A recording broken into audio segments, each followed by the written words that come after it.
Aujourd'hui, partageons la parole de Dieu sur le sujet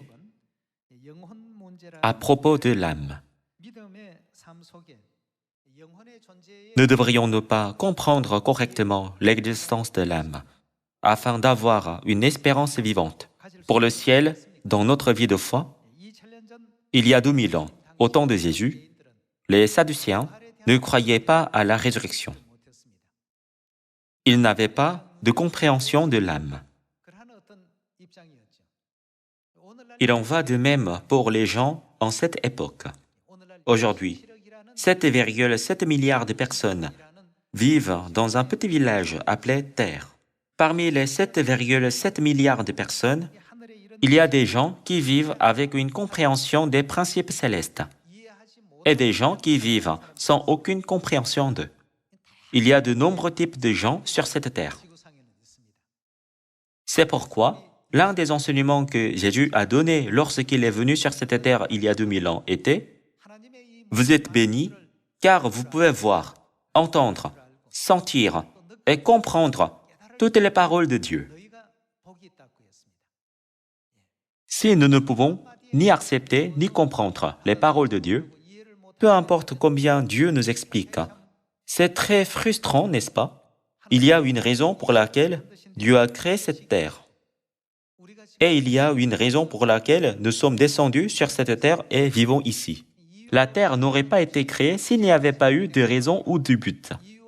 Et nous ne serions pas descendus sur cette terre s'il n'y avait pas eu de but.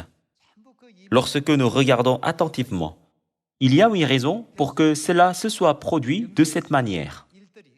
Notre vie physique sur cette terre est une extension des choses du monde spirituel. Et à l'avenir, nous serons complètement pardonnés de toutes nos transgressions et de tous nos péchés que nous avons commis dans le ciel. Et le chemin glorieux qui nous permet de retourner dans notre maison céleste éternelle sera ouvert par le sacrifice de père et de mère, n'est-ce pas?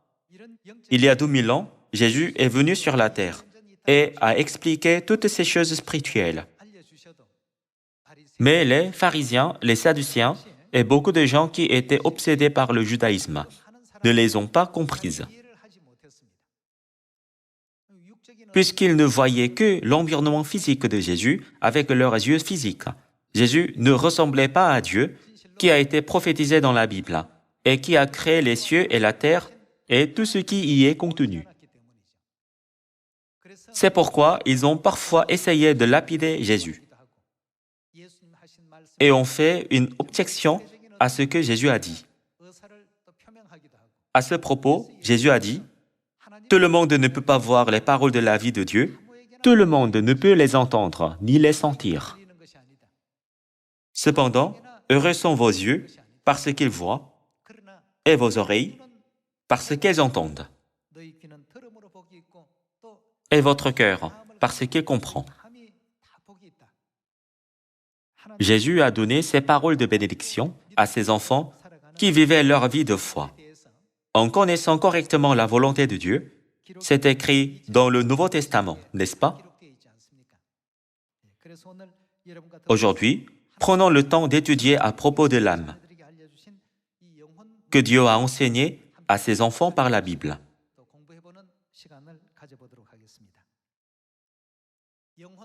Pouvons-nous voir les âmes? Si quelqu'un peut voir les âmes, il doit être très effrayé chaque nuit. En général, les âmes sont invisibles à nos yeux. Puisqu'elles sont invisibles, la plupart des gens ne comprennent pas, bien que nous leur disions que nous avons une âme. C'est parce qu'ils ne peuvent pas les sentir. Les gens pensent qu'ils sont capables de bouger et de travailler parce qu'ils mangent et stockent de l'énergie dans leur corps. Cependant, s'il n'y a pas d'âme à l'intérieur, le corps peut-il fonctionner? Peu importe la quantité de nourriture que le corps absorbe, il ne peut pas fonctionner. Peut-il penser? Il ne peut pas penser non plus. Peut-il voir? Non, car il est devenu un être qui manque de sens. Ce qui nous permet de sentir, de voir et de comprendre c'est notre âme. N'êtes-vous pas capable de voir, d'entendre et de sentir? Dans les années 1960 et 1970, beaucoup de soldats coréens ont été envoyés dans d'autres pays. Et beaucoup de gens sont également allés travailler à l'étranger, puisque l'économie coréenne était extrêmement mauvaise à l'époque. Les gens sont allés au Moyen-Orient pour gagner de l'argent. Ils ont soutenu leur famille parce qu'ils étaient payés beaucoup plus qu'en Corée. Un père est allé au Moyen-Orient. Au Moyen-Orient, principalement en Arabie Saoudite, il y avait beaucoup de travaux de construction. De là, il a envoyé une lettre à sa famille. Ici, la température monte jusqu'à 50 degrés Celsius dans la journée. Si vous cassez un œuf et le mettez sur le capot, il est cuit. Lorsque les membres de sa famille ont entendu cela, ils ne pouvaient pas le croire. Pourquoi? Parce qu'ils n'avaient jamais rien vu de tel. Parce qu'ils n'avaient jamais fait l'expérience de la température de 50 degrés Celsius. Cependant, maintenant en Corée, nous faisons l'expérience de la température atteignant presque 40 degrés Celsius, en raison du changement climatique, n'est-ce pas? Comme nous en avons fait l'expérience, nous pouvons maintenant croire que la température peut monter aussi haut. Mais dans les années 1960 et 1970, c'était vraiment rare. Mais c'est courant au Moyen-Orient. Et la lettre dit, de plus, ici, certaines personnes abandonnent leur voiture au bord de la route. À l'époque, les Coréens ne pouvaient pas croire le fait que les gens abandonnaient leur voiture. Et lorsqu'ils ont même entendu que les gens devaient payer pour jeter leur voiture, c'était au-delà de leur compréhension. Mais qu'en est-il maintenant? Parfois, nous entendons aux informations des gens qui abandonnent leur voiture dans la campagne reculée, n'est-ce pas? À l'époque, les familles avec des voitures étaient très rares. Si les gens avaient pu obtenir même une vieille voiture, ils l'auraient utilisée en la réparant. Maintenant, les voitures sont devenues une nécessité pour la vie. Les statistiques disent qu'il y a 20 millions ou 25 millions de voitures en Corée. Chaque famille possède une ou deux voitures. Cependant, dans les années 1960 et 1970, l'économie coréenne était si mauvaise que les gens ne pouvaient pas posséder de voiture. C'est pourquoi il était difficile de croire le fait que les gens dans certains pays abandonnaient leur voiture. Il était également difficile de croire le fait qu'un œuf puisse cuire si vous le cassez sur le capot. Pourquoi? C'est parce qu'ils ne l'avaient ni expérimenté ni vu avant. La plupart des gens ont la même idée en ce qui concerne le sujet de l'âme. Ils pensent « je n'ai jamais vu une âme » ou « je ne l'ai jamais sentie ». Alors, existe-t-elle vraiment? En ce qui concerne le monde spirituel et l'âme, Dieu est venu dans ce monde physique, du monde spirituel, et nous a enseigné à quoi ressemble le monde spirituel. Et il nous a expliqué le monde spirituel et le monde céleste à travers les lettres appelées les 66 livres de la Bible, n'est-ce pas? En ce moment, nous n'avons pas fait l'expérience de ce monde, mais ce monde existe sûrement.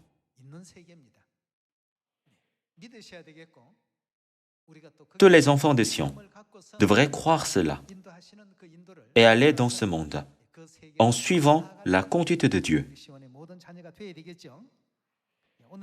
Aujourd'hui, ouvrons ensemble Genèse chapitre 2 et jetons un œil au passage où Dieu a mis l'âme dans les êtres humains après les avoir créés. Chapitre 2, verset 7. L'Éternel Dieu forma l'homme de la poussière de la terre et souffla dans ses narines un souffle de vie, et l'homme devint une âme vivante. Dieu a créé le corps humain de la poussière de la terre et a soufflé le souffle de vie dans ses narines. Ce souffle de vie est l'âme.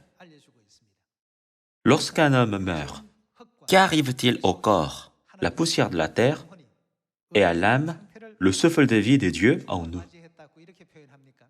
Nous l'appelons la mort lorsque les deux se séparent l'un de l'autre. Cela est également l'enseignement de Dieu dans la Bible. Confirmons-le. Voyons Ecclésiaste, chapitre 12, verset 9. Avant que la poussière retourne à la terre comme elle y était, Ecclésiaste, chapitre 12, explique ce qui se passe après la mort d'un homme. Avant que la poussière retourne à la terre comme elle y était, et que l'Esprit, qui est le souffle de Dieu, que Dieu a soufflé en nous, retourne à qui? Retourne à Dieu qui l'a donné. Lorsque notre esprit et notre corps sont combinés, nous bougeons en tant que personnes vivantes. Mais qu'arrive-t-il à l'esprit et au corps lorsque nous mourons? Ils retournent là où ils étaient à l'origine. Cela est appelé mort, dans Ecclésiaste, chapitre 12. Alors, étudions l'esprit qui retourne à Dieu, à savoir l'âme.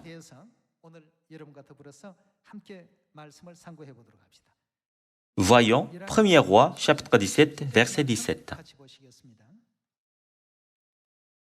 Après ces choses, le fils de la femme, maîtresse de la maison, devint malade, et sa maladie fut si violente qu'il ne resta plus en lui de respiration. Cette femme dit alors à Élie, « Qu'y a-t-il entre moi et toi, homme de Dieu? Es-tu venu chez moi pour rappeler le souvenir de mon iniquité et pour faire mourir mon fils ?» Il lui répondit, « Donne-moi ton fils. » Et il le prit du sein de la femme, le monta dans la chambre haute où il demeurait et le coucha sur son lit. Puis il invoqua l'Éternel et dit, « Éternel mon Dieu, est-ce que tu affligerais au point de faire mourir son fils, même cette veuve, chez qui j'ai été reçu comme un hôte ?» Et il s'étendit 3 fois sur l'enfant, invoqua l'Éternel et dit, « Éternel mon Dieu, je t'en prie, que l'âme de cet enfant revienne au-dedans de lui. » L'Éternel écouta la voix d'Élie, et l'âme de l'enfant revint au-dedans de lui, et il fut rendu à la vie. Élie prit l'enfant, le descendit de la chambre haute dans la maison,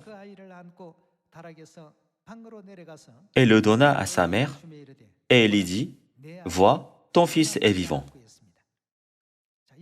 Ici, nous pouvons voir comment Dieu a sauvé le fils d'une veuve à travers Élie. Lorsque Dieu l'a sauvé, que dit la Bible? Il est dit que, comme son âme est revenue au-dedans de lui, il a été rendu à la vie. Qu'en est-il lorsque son âme l'a quitté? Il est mort, n'est-ce pas?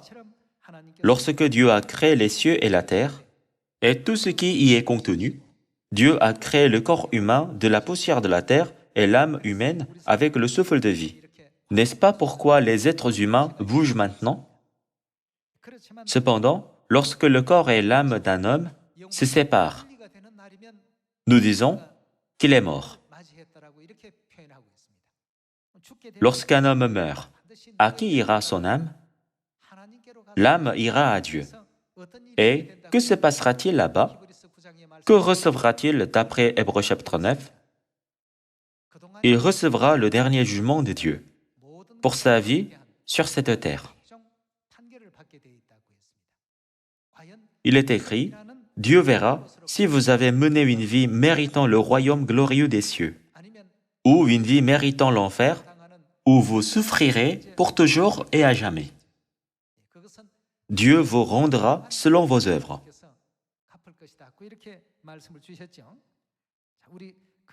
Jetons un coup d'œil à cela. Hébreux chapitre 9, verset 27. Et comme il est réservé aux hommes de mourir une seule fois, après quoi, qu'est-ce qui vient? Vient le jugement, pour savoir s'ils sont justes ou méchants. De même, Christ, qui s'est offert une seule fois pour porter les péchés de beaucoup d'hommes, apparaîtra sans péché combien de fois? Une seconde fois. À ceux qui l'attendent pour leur salut. Il vient une seconde fois pour sauver de pauvres âmes qui sont destinées à aller en enfer éternel. Nous devons suivre Dieu qui nous a permis d'entendre sa voix. Il est écrit que Dieu viendra sur cette terre pour nous conduire au royaume éternel des cieux, n'est-ce pas? Nous avons sûrement une âme, et il y a un monde spirituel. Lorsque Jésus est venu il y a 2000 ans, il a dit « Ne craignez pas ceux qui tuent le corps et qui ne peuvent tuer l'âme. Craignez plutôt celui qui peut faire périr l'âme et le corps dans la géhenne. » Ne nous a-t-il pas enseigné ainsi? Voyons Matthieu chapitre 10, verset 27.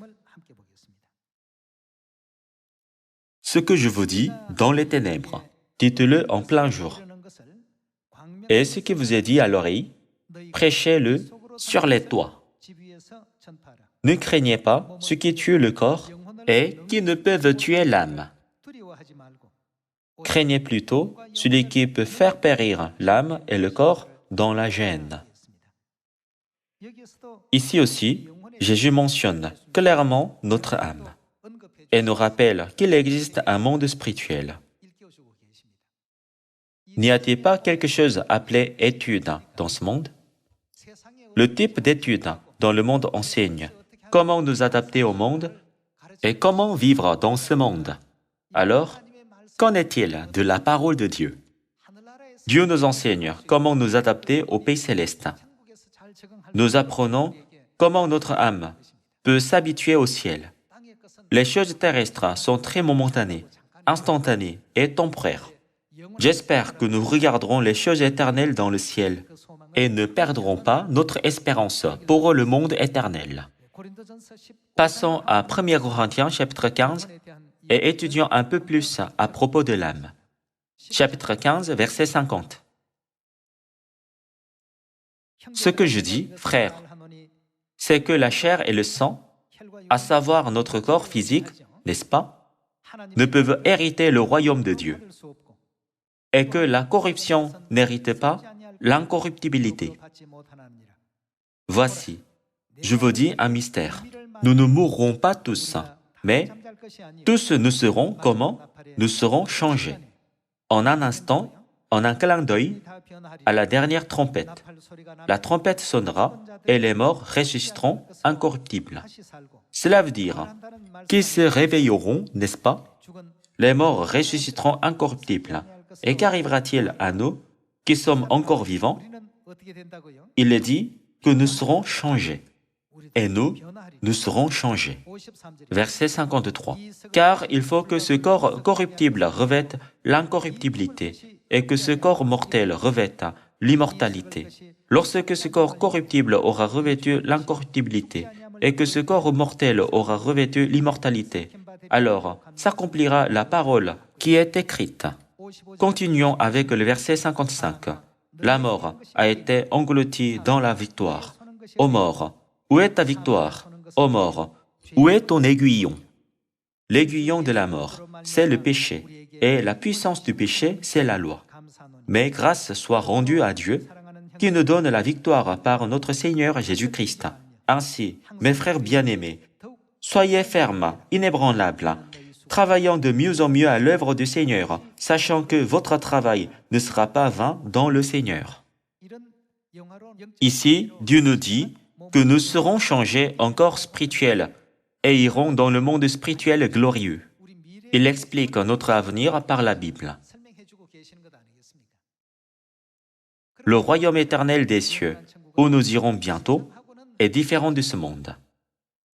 Dans ce monde, le chagrin, la détresse et la douleur surabondent. Cependant, au ciel, la joie et le bonheur surabondent, et ils sont recréés jour après jour. Dieu donnera ce monde à tous les enfants de Sion. Dans ce monde, à 3 dimensions, nous pensons, un tel monde peut-il vraiment exister? Généralement, les gens ne croient pas les choses dont ils n'ont jamais fait l'expérience auparavant. Ils croient les choses dont ils ont fait l'expérience et qui sont à la portée de ce qu'ils connaissent. Mais ils n'essaient pas de croire aux choses hors de la portée de leur expérience. Cependant, le monde céleste existe-t-il ou non? Il existe sûrement. Un homme m'a dit un jour, « Je croirais à l'existence de l'âme ou du royaume des cieux si je pouvais les voir. » Comment puis-je croire les choses que je ne peux pas voir? Alors, je lui ai demandé, pouvez-vous voir les États-Unis d'ici en ce moment? Je ne le peux pas. Alors, ils n'existent pas puisque vous ne pouvez pas les voir. Vous ne pouvez pas croire à leur existence, n'est-ce pas? Frères et sœurs, les États-Unis n'existent-ils pas? Même si vous ne pouvez pas les voir, les gens qui étaient là-bas disent, les États-Unis sont comme ceci et comme cela, n'est-ce pas? Si une personne dit, j'ai vu un panneau qui disait, achetez cette voiture pour 100 $, les gens ne le croient pas en pensant. Il n'y a pas de pays où c'est possible. Dans les années 1960 et 1970, les voitures étaient très chères en Corée. Elles sont encore chères, mais à l'époque, il était impossible que les gens imaginent qu'ils puissent conduire une voiture en raison des conditions économiques. Les gens ne pouvaient donc pas comprendre pourquoi les gens jetaient des voitures. Mais qu'en est-il maintenant? Nous pouvons comprendre pourquoi. De la même manière, simplement parce que c'est un monde que nous n'avons pas senti ou expérimenté, cela ne peut pas dire qu'il n'existait pas. Puisque Dieu est venu de ce monde, Dieu nous a tout expliqué à propos de ce monde. Afin que nous allions correctement à Dieu dans le monde spirituel, il est écrit dans Apocalypse que Dieu nous rendra selon nos œuvres sur cette terre. N'est-il pas écrit, Dieu jugera selon nos œuvres? Nous devons aller vers la direction qui fait plaisir à Dieu. Vivons pour la vie dans le royaume des cieux, où nous irons à l'avenir, au lieu de penser seulement à notre vie sur cette terre.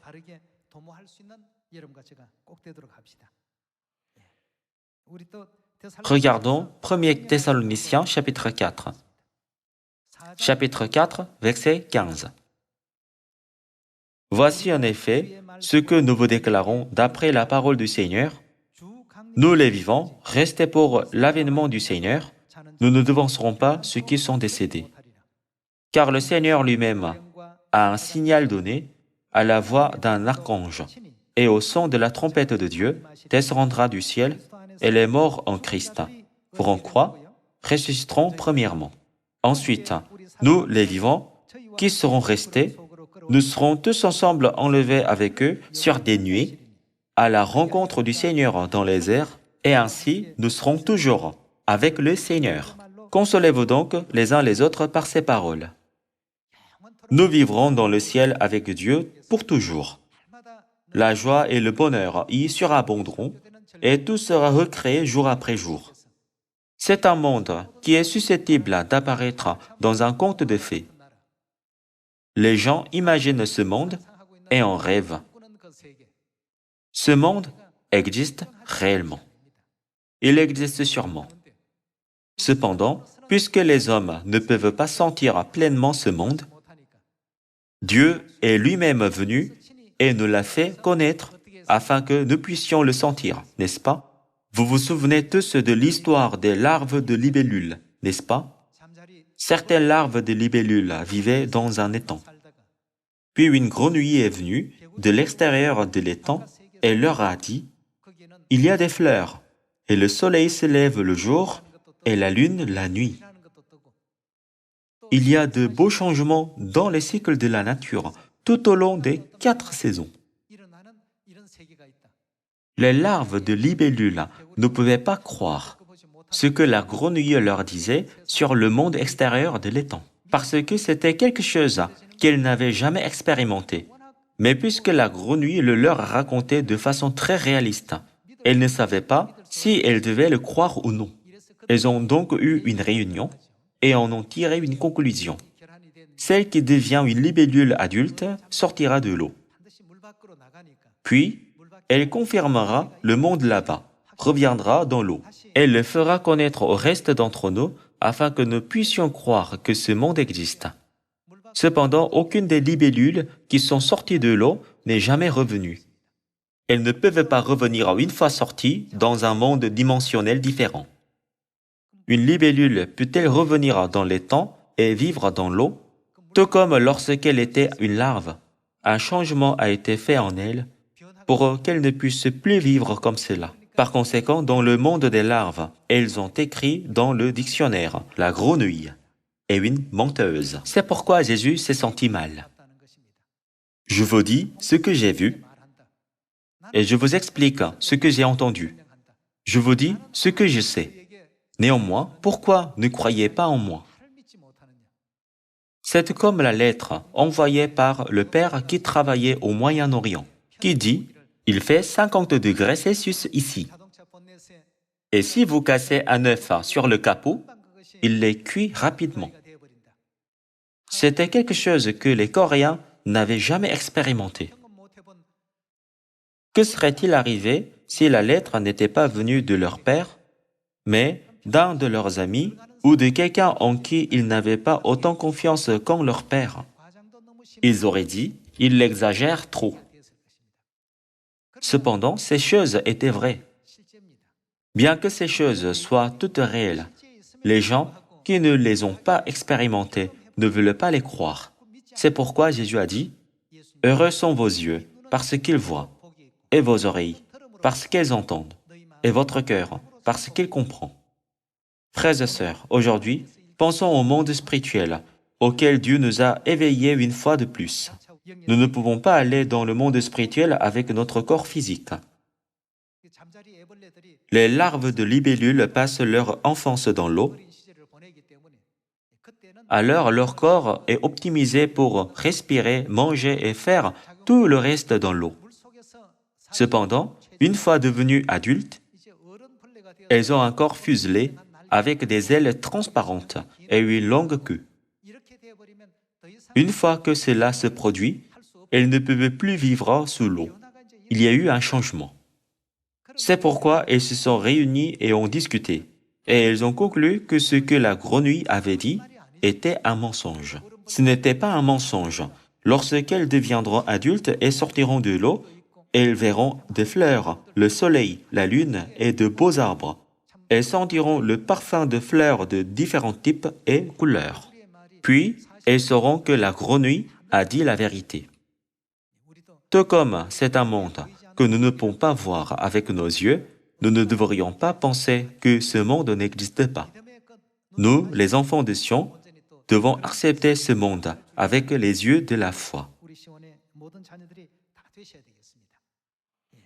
Dans 1 Thessaloniciens chapitre 4, il est écrit « À la rencontre du Seigneur dans les airs, et ainsi nous serons toujours avec le Seigneur. » Dieu nous dit de marcher sur le chemin de la foi en pensant à cette gloire, n'est-ce pas? Dieu nous a donné tous ces enseignements par la Bible. Allons-nous également voir 12 Timothée, chapitre 3, verset 14. Toi, demeure dans les choses que tu as apprises et reconnues certaines, sachant de qui tu les as apprises. Dès ton enfance, tu connais les saintes lettres qui peuvent te rendre sage à salut par la foi en Jésus-Christ. Toute écriture est inspirée de Dieu et utile pour enseigner, pour convaincre, pour corriger, pour instruire dans la justice, afin que l'homme de Dieu soit accompli et propre à toute bonne œuvre. La Bible est la lettre de père et mère. Dieu nous l'a donnée à toute l'humanité. Que devrions-nous faire avec la lettre de père? Nous devrions la croire et avoir une conviction. Par qui la Bible a-t-elle été écrite? Dieu l'a lui-même écrite. Elle a été écrite par les prophètes qui étaient poussés par Dieu. Voyons 2 Pierre, chapitre 1, verset 19. Et nous tenons pour d'autant plus certaine la parole prophétique à laquelle vous faites bien de prêter attention comme à une lampe qui brille dans un lieu obscur jusqu'à ce que le jour vienne apparaître et que l'étoile du matin se lève dans vos cœurs. Sachez tout d'abord vous-même qu'aucune prophétie de l'Écriture ne peut être un objet d'interprétation particulière, car ce n'est pas par une volonté d'homme qu'une prophétie a jamais été apportée, mais c'est poussé par le Saint-Esprit que des hommes ont parlé de la part de qui? De Dieu. Puisqu'ils ont parlé de la part de Dieu et ont écrit ce que Dieu leur avait donné, toutes les paroles de la Bible sont la volonté de qui? Elles sont la volonté et l'amour de Dieu qui nous sont transmis.